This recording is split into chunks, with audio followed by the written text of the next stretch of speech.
Tem uma pergunta que ninguém faz em voz alta, mas quase todo mundo já sentiu por dentro. Por que eu? Por que alguém como eu teria algum propósito real nesse mundo?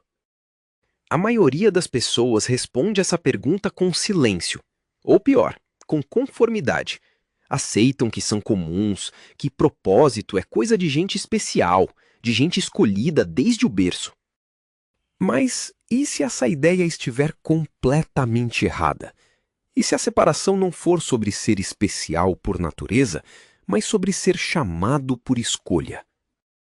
Existe uma frase escrita há quase 2000 anos que responde essa pergunta de forma direta, sem rodeios, sem condicionantes. Ela diz: Vós sois geração eleita.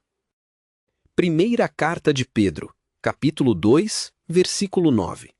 Escrita para pessoas comuns, perseguidas, deslocadas, que não tinham poder político nem status social. Exatamente o tipo de pessoa que o mundo ignora. Pedro não estava escrevendo para reis, estava escrevendo para refugiados da fé. Para quem tinha perdido casa, emprego, família por causa do que acreditava. E para essas pessoas ele disse: vocês são eleitos. Eleição, no sentido bíblico, não é arrogância, não é superioridade. É convocação. É Deus apontando para alguém e dizendo: você tem um papel nessa história que ninguém mais pode cumprir. Mas aqui está o problema. Quando Deus separa alguém, raramente parece uma promoção. Na maioria das vezes, parece abandono. Parece solidão. Parece que você está no lugar errado. José foi vendido pelos próprios irmãos. Moisés passou 40 anos no deserto antes de ouvir uma palavra de Deus. Davi foi ungido rei e voltou para cuidar de ovelhas.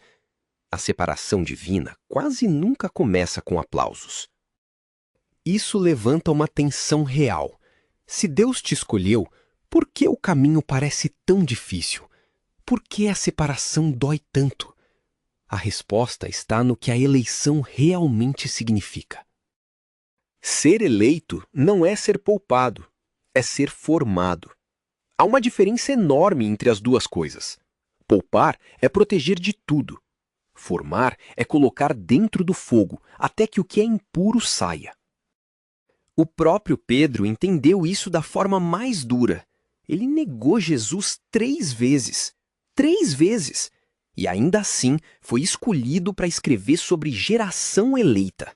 Isso não é ironia, é teologia. Pedro escreveu essa carta depois de ter sido quebrado, depois de ter falhado publicamente, depois de ter sido restaurado. Quem escreve sobre eleição com mais autoridade do que alguém que quase desistiu? E é aqui que a mensagem começa a tocar em algo que você provavelmente já sentiu. Aquela sensação de que você não é suficiente, que sua história tem falhas demais, que Deus certamente escolheria alguém melhor. Mas o padrão bíblico diz exatamente o oposto. Deus não escolhe os mais qualificados, ele qualifica os escolhidos. Essa distinção muda tudo. Gideão estava escondido em um lagar quando o anjo o chamou de poderoso herói. Moisés tinha problema de fala. Jeremias achava que era jovem demais. Esther era uma órfã exilada. O padrão é consistente. Deus parece ter uma preferência deliberada pelo improvável, pelo que o mundo descarta, pelo que parece fraco demais, jovem demais, quebrado demais. Como se a fragilidade fosse um pré-requisito, não um obstáculo. Paulo escreveu que Deus escolheu as coisas loucas do mundo para envergonhar os sábios. Escolheu as fracas para envergonhar as fortes. Não é poesia motivacional, é estratégia divina. A razão é simples e desconcertante ao mesmo tempo. Quando Deus usa alguém que claramente não tinha condições de sozinho produzir aquele resultado, a glória não pode ir para o ser humano. E isso aparentemente importa muito para Deus. Mas aqui vem a parte que poucos falam. Ser eleito tem um custo. Não é um título honorário. é uma responsabilidade ativa. 1 Pedro 2,9 não termina com eleição, termina com missão.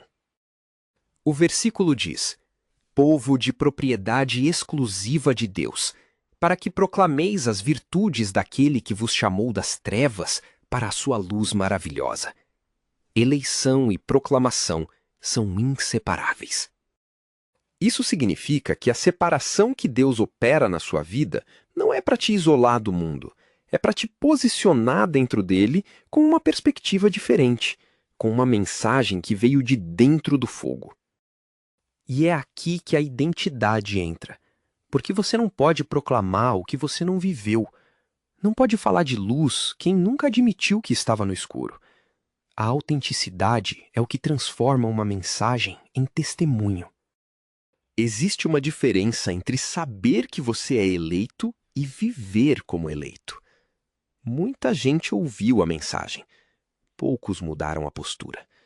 Poucos acordaram segunda-feira com a convicção de que aquele dia tinha um propósito que ia além deles. Viver como eleito não é andar com arrogância espiritual. É andar com consciência. Consciência de que cada encontro, cada conversa, cada crise que você atravessou pode ser matéria-prima para a missão. Paulo não parou de ser Paulo quando encontrou Cristo. Ele continuou sendo Paulo, com a mesma intensidade, a mesma inteligência, a mesma determinação, só que agora direcionado. A eleição não apaga quem você é, ela redireciona. E isso responde outra pergunta que muita gente carrega. Posso ser cristão e ainda ter personalidade? Posso ser eleito e ainda ser eu mesmo? A resposta está em Paulo, em Pedro, em Davi. Todos mantiveram sua voz. Todos foram transformados sem ser apagados. Mas existe um inimigo específico da eleição. Não é o mundo lá fora, é a mediocridade confortável. É a zona onde você sabe que tem um chamado, mas vive abaixo dele por medo, por comodidade, por aprovação social. Jesus não chamou as pessoas para uma vida confortável. Chamou para uma vida significativa. E há uma diferença brutal entre as duas. Conforto é temporário. Significado atravessa gerações. A geração eleita que Pedro descreve não é uma geração de pessoas perfeitas. É uma geração de pessoas que escolheram não desperdiçar o que passaram, que transformaram cicatriz em credencial. E aqui está algo que precisa ser dito com clareza. Você não precisa ter uma plataforma enorme para cumprir um propósito extraordinário. O extraordinário raramente acontece em palcos. Acontece em conversas, em escolhas, em silêncios corajosos. O propósito extraordinário pode ser criar seus filhos com intenção. Pode ser o único na empresa que não corrompe. Pode ser a pessoa que fica quando todos saem. Extraordinário não é sinônimo de famoso. Existe uma geração hoje que está cansada de performance religiosa, que quer algo real, que quer uma fé que funciona na segunda-feira, não só no domingo. E essa geração está buscando pessoas que já provaram que essa fé existe. Você pode ser essa prova. Não porque você é perfeito, mas porque você é real.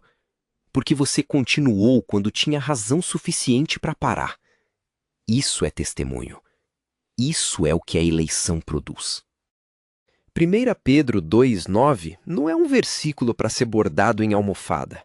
É uma identidade para ser vivida em tensão, em mercado, em universidade, em família, em cidade, em tudo que toca a vida real. Se você chegou até aqui, algo nessa mensagem tocou em algo que você já sabia, mas talvez não tivesse palavras para nomear. Esse reconhecimento não é coincidência. Preste atenção nele. A pergunta que fica não é se Deus separa pessoas comuns para propósitos extraordinários. A Bíblia responde isso em cada livro. A pergunta real é: o que você vai fazer com a separação que já está acontecendo na sua vida? Geração eleita não é um clube seleto. É um chamado aberto para quem escolhe responder. A separação já começou. A questão é se você vai reconhecê-la ou desperdiçá-la. Pessoas comuns, propósitos extraordinários, não porque merecem, porque foram chamadas. E chamado não é sobre merecimento, é sobre obediência, é sobre ir.